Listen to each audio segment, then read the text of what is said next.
We are going to be breaking down the technique of Kyu Kelly of the Las Vegas Raiders. He's going to be going up against Derek Young of the Seahawks. It's 3rd and 13. So we need to understand the context of what we're going to get. We're probably not going to get some sort of a short route, especially from this alignment. This alignment is plus from the numbers. Okay, so he's a little bit wider than a normal offensive. Even for an X receiver, he's a little bit wider. This is more of like a collegiate top of the number standard alignment that we normally see. It's 3rd and 13, so I need to be expecting a vertical route. Now, from that, the stem of the receiver is really going to tell me where the route is going to go and what kind of route I'm going to get. Any kind of hard outside release, I need to just man turn and wall off. I just need to make sure this guy's not open. This is the alert or this is a decoy. We're probably going to get something coming from the opposite hash. They're just trying to create space. Typically, you're not going to run a fade on a 3rd and 13. That's a low percentage throw to begin with. 3rd and 13, even low percentage, because we don't have a press corner. So because I'm not pressed, I'm not assuming that this thing is going to turn into a fade route. If it does, I just need to hinge open. I need to man turn into him. I just need to get chest to chest. I just need to run with them, play the track meet, and live to fight another day. What I'm probably going to get is a vertical stem or a slight inside stem. If I get a slight inside stem, this is post all day long. I don't think it's going to be a dig just because, again, we are plus alignment. Usually if you're going to run digs, these offenses, especially in the NFL, like to have some sort of a condensed set because they want this safety to really define the read for the quarterback if they're going to go. If he disappears one way or the other, then this space is created. I want that reduction to then be immediately able to attack that space. As a DB, what I have to be aware of if I get an inside stem like this is for this to turn into a post, especially if I have a quarter safety or I have a safety that's in cover 3 and he might be working down. Now, a lot of times in the NFL now, we're playing from a too high shell, especially on a 3rd down. So this guy's more anchored at his spot. He's not going to backpedal, and he's probably going to have his eyes front side, especially if we're going to play poach or weak rotation cover 3, which a lot of times that's what you're running on this 3rd and 13. If it's Tampa 2 or something like that, then I'm probably going to be pressed up. Completely different technique. So we're playing all by ourselves. I'm looking for a vertical stem or an inside stem. If I get a vertical stem, that means he's really trying to step on my toes. He's trying to get me to just bail out of there. And why he wants me to bail out of there is he's trying to create space near the sticks where I'm backpedaling or running away. He's pressing me on my toes, and then he can either drop out outside or drop out inside. Now, the corner's initial alignment here is going to be outside of the receiver. Why? We have help inside. I want to, if anything, funnel it inside. If I do get a post and it is some sort of middle of the field closed, I at least have a post safety that will be there. I can then compress from outside in, and I can get in trail position and force that moonshot ball to go to the post safety. So this is where the stem of the receiver really plays in. At the snap of the ball, you can see that the receiver is going to be hightailing it, and he's going vertical. When I get vertical and then that chest raises up, I know that they're going to start dropping. And so this is receiver 101. We see it all the time.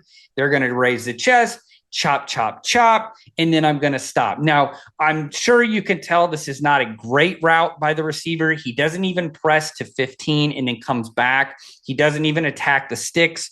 Oh, that's not what we're breaking down. We're breaking down the DB. So let's watch the DB. A little bit of a false step where he kind of brings his feet together. This is why you really want your feet together to begin with as a DB. I would rather, if you're kind of walking back out of this, do more of a 6-inch step, a step replace. Don't walk out just because you're going to have to then get set back in. Like it creates a knee-jerk reaction. Now, he's got plenty of space.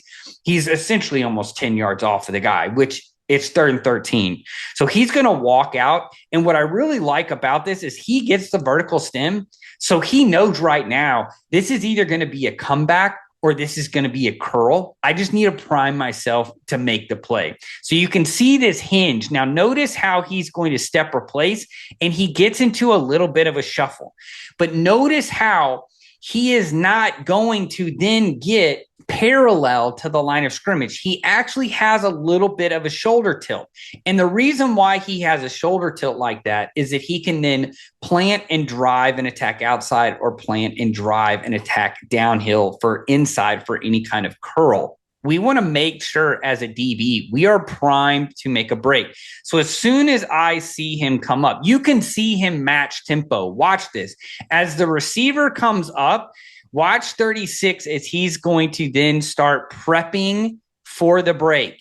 He's right here prepping for the break. Watch how he gets his low shoulder down. So the low shoulder is the one that's towards the ball. Watch how his shoulder angle is pointed down.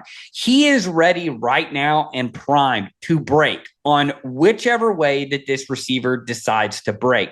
Once he sees the break, and 83 flashes his back numbers to him, you can see that he takes to the upfield shoulder, then he looks back for the ball. That's what we want. We want to attack to the top shoulder, then look back for the ball. I want to make sure that I'm in the correct alignment.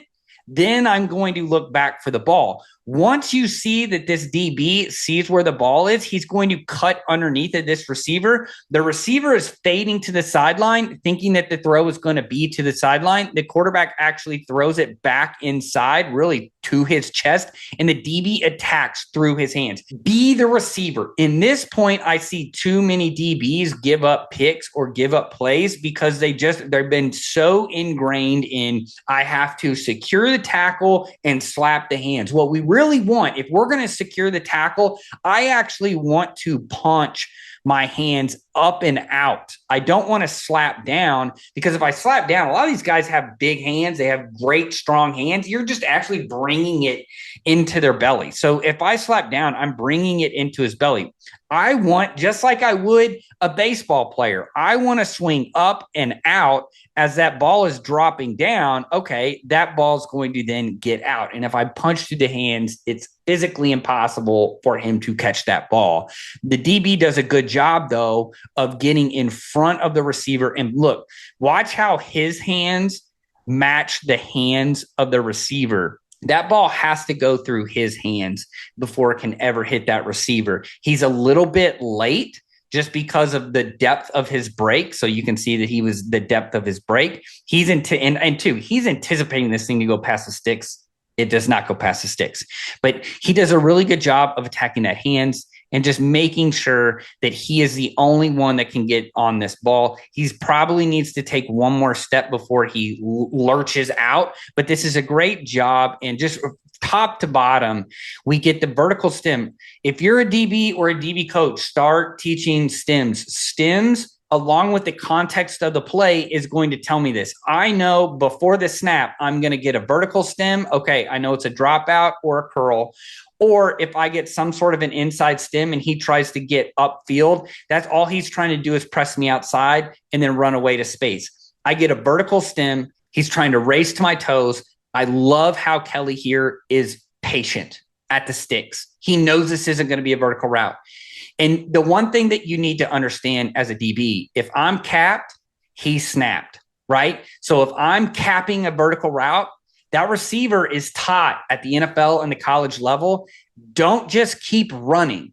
Snap back, and we will make sure that we can get the ball. So that's probably why, in defense of the receiver, that's probably why he breaks the route a little bit early, is because the DB squats on top of it, so he snaps. So again, if I'm capped, he's snapped. So I know he's going to snap down. I have a vertical route. I know that this is going to snap down because I have ownership of the top of it. And then I just need to make the play go through the hands of the receivers. Nice PBU by Kyu Kelly of the Las Vegas Raiders.